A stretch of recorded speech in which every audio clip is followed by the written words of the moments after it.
चमकन लागे तोर अंजोरिए, तोर अंजोरिए, तोर अंजोरिया ले। मोर दिल के बगिया में माया फुलाए रे, माया फुलाए रे। तोर संग जिए के सपना सजाए रे, सपना सजाए रे।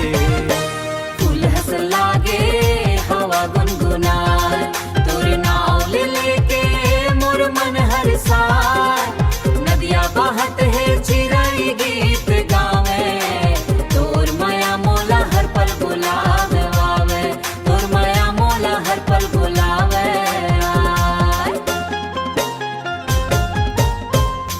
महुआ डार में झूले सावन के रथिया, सावन के रथिया अनहो रथिया।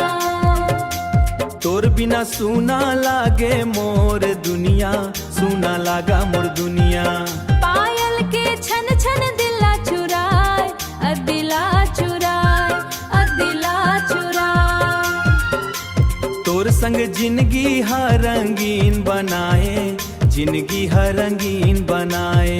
इढ़ना फूल हंस लागे हवा गुनगुनाए, तोर नाव ले लेके मोर मन हरसाए। नदिया बहत है चिरई गीत गावे, तोर माया मोला हर पल बुलावे आवे, तोर माया मोला हर पल बुलावे आए।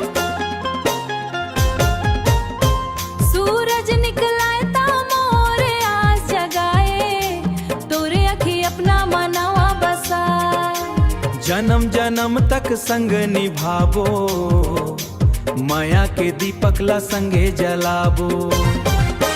फूल हंस लागे हवा गुनगुनाए। Chhattisgarhi folk love song.